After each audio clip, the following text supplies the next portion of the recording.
What is going on, everybody? I am back today with another, topic recommendation video. And the reason why I made this video is because this past weekend, a film was released starring Sydney Sweeney called Immaculate, and I'm very excited to watch it. I have not gotten the opportunity to go to the theater and see it yet, but I am a huge fan of like nunsploitation, religious trauma movies.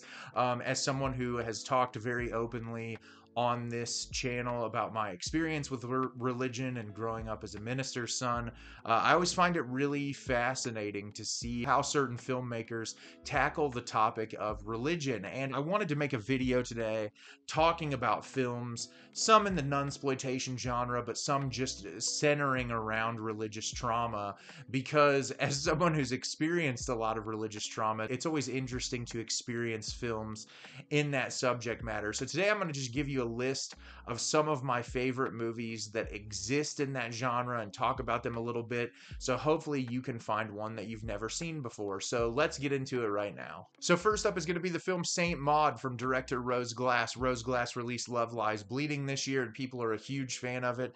But this movie is insane. As far as the religious trauma element of the film, it's incredibly fascinating. We're introduced to this character who is a caregiver. She goes to work this new job where she's taking care of this older woman, and we get a little bit of insight into her headspace. We're not 100% sure what has happened to her, but she's incredibly devout in her belief system, and she believes that she is communicating directly with God and that she's been given these tasks and things to do directly from God. And we can see from our perspective as the viewer very clearly that it's probably not God who's telling you what to do. And it's really interesting to see this character's psyche be so damaged and just get progressively more and more aggressive. But we also get push and pull in her head of like, you can see her kind of questioning what she's going through until the third act, where it feels like her devoutness kind of takes over as a whole. And I think that that's incredibly indicative of what a lot of people experience when it comes to religion, because I think, you know, when it comes to the topic of religion, religion on the surface has this very like beautiful and inviting story behind it of like everyone is welcome and everyone should feel this specific way. But then when you're incorporated in it, you find so much hate and disdain towards groups of people for just living their lives the way that they want to live it. And there's so much hypocrisy involved. And I think this movie does a really great job at subtly picking those things apart solely from the experience of our lead character. And as far as the cinematography goes, it's fantastic. It's really mesmerizing to look at. The score to the film is really eerie and haunting and kind of immerses you in this world. And the third act, the final shot of this movie, has been stuck in my head since I watched it the first time. It is just a fantastic movie that I recommend to virtually everyone. Rose Glass is such an impressive filmmaker, and I can't wait to see more, especially with how much I loved Love Lies Bleeding. Up next is the Paul Verhoeven film Benedetta. This is one of my favorite nunsploitation movies.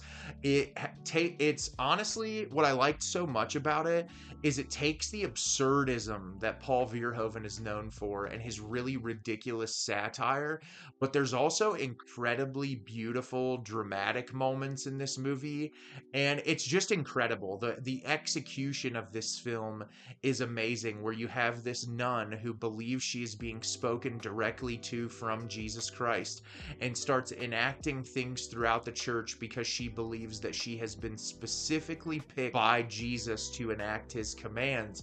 And we kind of see this whole idea of like a savior complex and a person saying that they have been spoken to by the divine and is enacting these rules and these things based on what they are being told, but everyone has to decide for themselves whether or not it's real.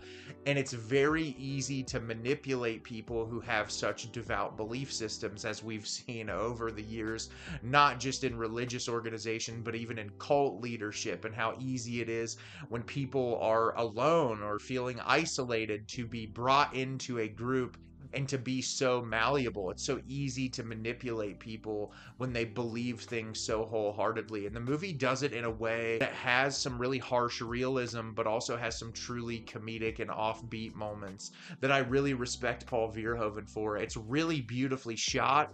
The performances in it are exceptional. And I was honestly surprised that this movie was not talked about more the year it came out, because I just thought it was wonderful. And it's definitely one of my favorite films in this category. Up next, straying away from the nunsploitation side of things, or the direct religious side of things, is the comedy But I'm a Cheerleader. This is a really interesting movie, not only for the religious conservative implications on the lead character, but about the experience of LGBTQ individuals. It is about a young girl played by Natasha Lyonne who believes that she is queer, but she's trying to hide it from her insanely conservative family, and she's denying herself of believing that she's queer because of what she has been instilled in her belief systems for such a long period of time, until her parents finally believe that she is and force her to go to queer conversion therapy.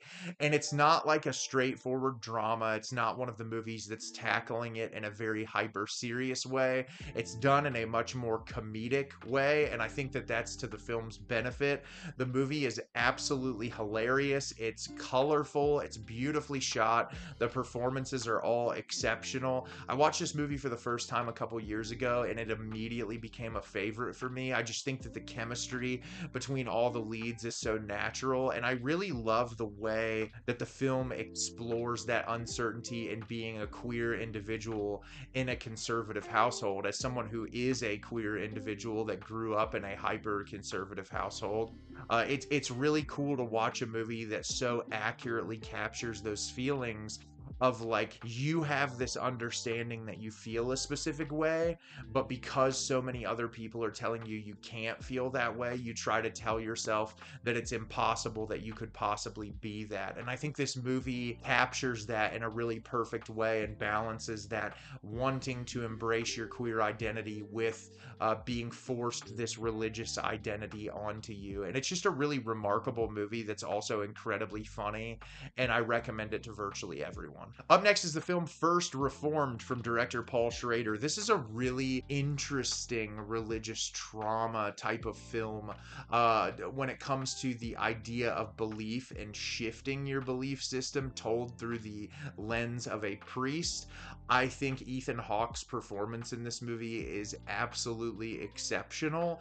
It went in a direction that I did not expect whatsoever, but I think it's a really interesting look at when an idea can be implanted in your brain, and at first you're kind of like, I don't know how I feel about this.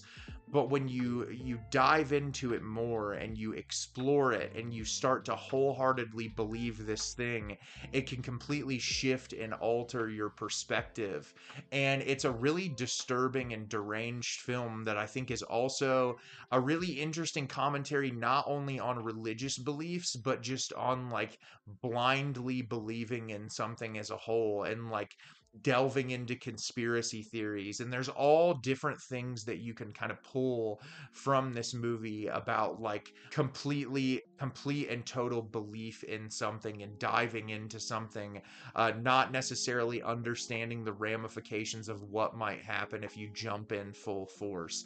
And it's just really a phenomenal movie. It's one of my favorites in Paul Schrader's catalog, and it's a really fantastic film in A24's catalog that I don't think gets talked about enough, and it's a movie that I definitely think is worth watching. Up next is the film Thelma from director Joachim Trier. I absolutely adore this movie because so much of this movie is about being a queer person and being having your ideals and your views shifted by, like, conservative religious beliefs, but it's done in a very supernatural way. Our lead character goes off to school and leaves her very hyper conservative religious family, and she starts to get feelings for this girl, and she has very uncomfortable feelings about it at first, because you can tell the pressure that her family has put on her and the way that she has been treated.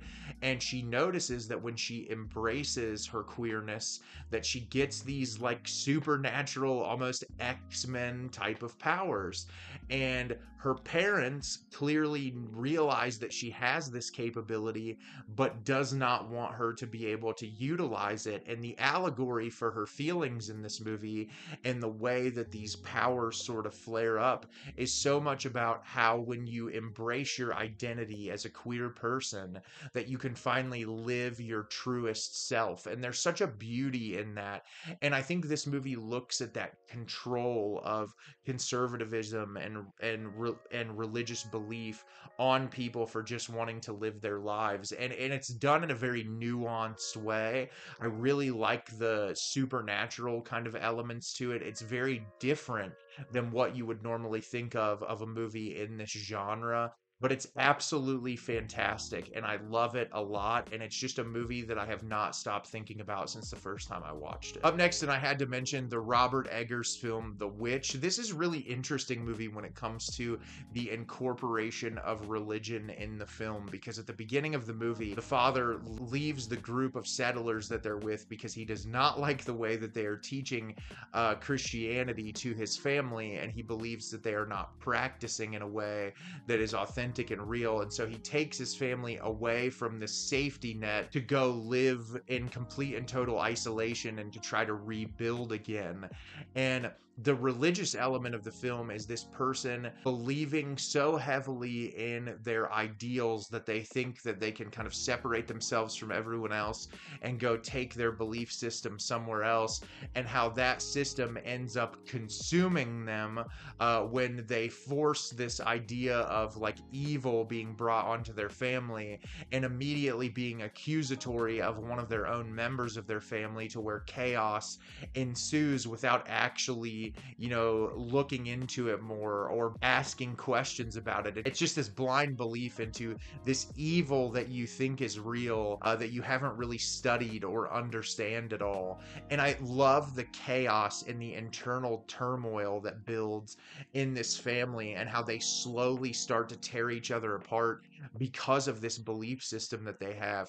And the end of this movie is always really interesting for me to hear, especially from people who have had like a religious past, and like people that are like, oh, the evil is embraced in the end. And I don't see that being the case whatsoever. I feel like the end of this movie is so much more of like freedom and escapism from the confines that you've been construed to for so long.